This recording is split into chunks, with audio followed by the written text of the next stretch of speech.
tanah tidak hanya sebagai tempat berpijak di bumi.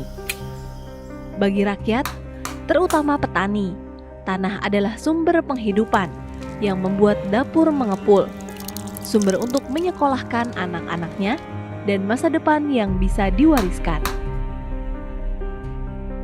Banten pernah menyimpan cerita panjang tentang para petani yang berpuluh tahun berjuang demi tanah mereka. Tanah itu buat kehidupan anak cucu kita, bukan tujuan akan dijual. Gitu. Tapi ketika tanah dikuasai segelintir orang, ia bisa jadi sumber konflik, ketidakadilan, bahkan memutus harapan hidup masyarakat. Nama saya Omo. Di sini tahun 89 saya udah di sini. Udah menggarap di samping perusahaan ini, perusahaan PT Banten Pranger ini ya. Tahun 89 kita sama keluarga saya, sama bapak saya, saudara-saudara saya berkumpul di situ di samping perusahaan, ada tanah nggak digarap sama perusahaan. Tahun 89 saya nanam duren, nanam kelapa, nanam kopi, udah alhamdulillah berhasil. Bahkan tanah tersebut di samping perusahaan itu udah saya ajukan ke desa dibikin SPPT. Lalu alhamdulillah direspon oleh kepala desa, tanah tersebut dibikin SPPT, kita sempat bayar pajak 4 tahun. Tiba-tiba duren udah memanenkan, kelapa udah panen, kopi udah panen, tanaman-tanaman kita ya.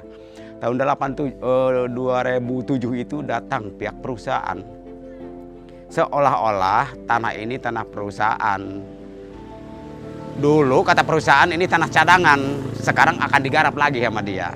Nah, ini tanaman-tanaman Bapak kata dia harus ditebang, dikupas ya. Alasan dia akan ditanam sawit. Otomatis kita melawan sama pihak perusahaan kan kita seolah-olah walaupun surat secewir SPPT itu kan bagi kita kekuatan waktu dulu itu ya. Kan Pak, ini saya udah bayar tiap tahun bayar pajak. Tiap tahun bayar pajak ya ke pihak desa. Kok ini tiba-tiba dirampas lagi oleh perusahaan? Kata perusahaan, ini mah dari dulu juga tanah perusahaan, gitu ya. Kok kenapa bisa di SPPT-an? Kan kita mengusulkan ke desa. Kata desa, ini bukan tanah perusahaan, tapi tanah namanya GG Desa. Jadi desa juga berwenang, kata dia ya. GG Desa, gitu. Ini mau tidak mau, tanaman bapak-bapak, kata pihak perusahaannya, harus ditebang. Kenapa kita tidak bisa melawan? Saya mengajukan dulu ya ke desa, Kapemda mengajukan, Pak, kami tolong tanah tersebut itu. Tanah tersebut itu karena udah kami bayar pajak. Ya namanya orang Baduy ya, nggak ada yang menolong. Nah, akhir kemudian kata pihak perusahaan, udah ini mah harus nyingkir dari sini, dari lokasi ini. Jadi kita mengajukan kemana-mana, pokoknya tidak punya kemenangan lah, kalah, pokoknya kalah. Nah, kita menghindar keluar di areal perusahaan ya, keluar desa. Ketika tanah diambil tanpa adil, harapan ikut dirampas. Namun, petani tak menyerah. Iya, belum ada ketenangan, Bu. Belum ada ketenangan. Itu belum ada ketenangan. Masih bimbang. Berpuluh tahun lebih mereka bertahan, membangun organisasi, belajar hukum, memperkuat diri.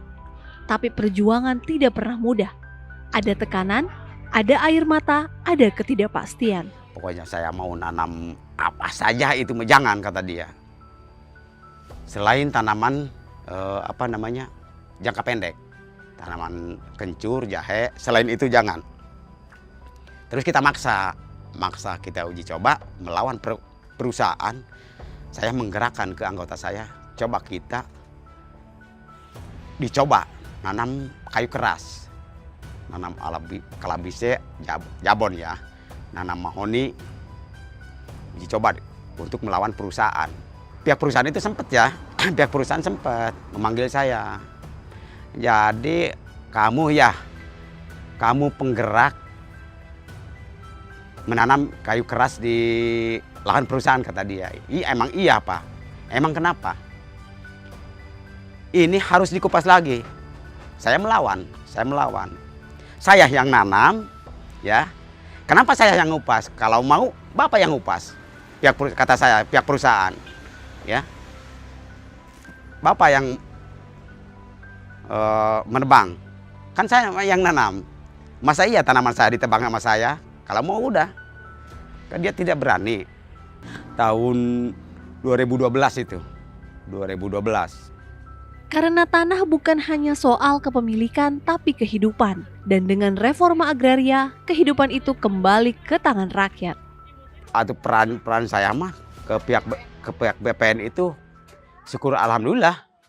Karena kalau nggak sampai, walaupun petak-petak kita udah real, kalau nggak BPN turun ke lapangan, kayaknya sampai sekarang juga nggak bakalan keluar sertifikat ya. Udah ke lapangan, otomatis kata orang nggak bakalan lama lagi turun sertifikat. Kan pikiran saya juga udah berkembang dengan hati juga. Ya iyalah.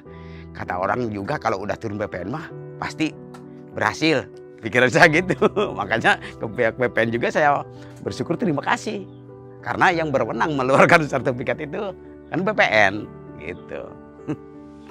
Atas dukungan BPN, ya, atas perhatiannya kepada petani anggota P2B yang ada di wilayah Gunung Anten di Kabupaten Lebak. Banyak terima kasih dari BPN Kabupaten, BPN Provinsi, dan BPN Pusat. Bahkan saya mah waktu terbit sertifikat banyak rintangan, nggak bakalan dapat, nggak bakalan berhasil P2B tersebut. Pasti yang berhasil itu pihak desa, nggak mungkin pihak P2B dapat. Nah, tiba-tiba syukur alhamdulillah 2023 itu bulan Oktober tanggal 27 terbit surat sertifikat. Bahkan waktu itu saya mau betul-betul nangis ya. Nangisnya kegagas ya.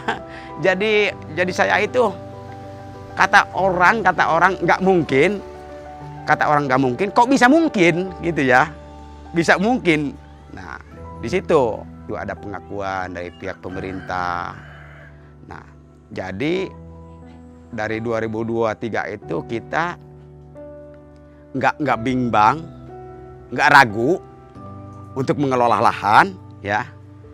Tanah udah jadi milik kita, tinggal kemauan kita mengelola lahan.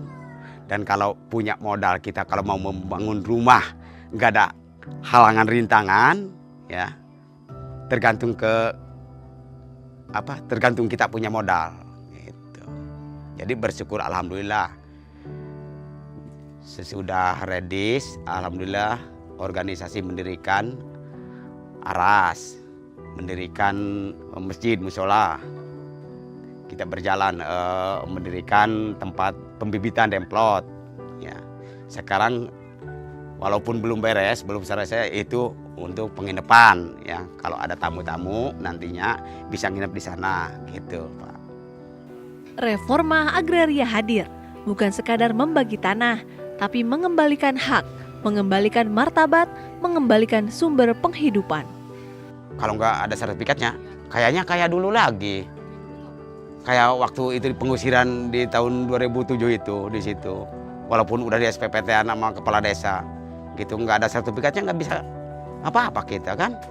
Gitu. Sekarang mah kalau ada sertifikat mah kayak kemarin menggugat pihak perusahaan, kita lawan kan kalah pihak perusahaan ke pengadilan, 7 kali ke pengadilan kemarin kan, sesudahnya ada sertifikat kan dilawan sama kita, kalah gitu. Kan ada tiba-tiba ada geng masuk ke lahan kita.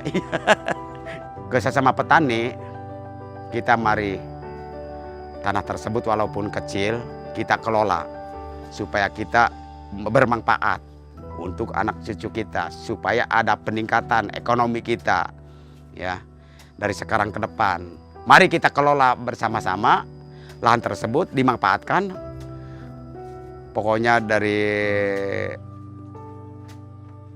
seluruh anggota P2B yang ada di Gunung Anten, mari kita bersama-sama mengelola lahan dimanfaatkan sebaik mungkin, sebetul-betulnya, biar kita ada peningkatan.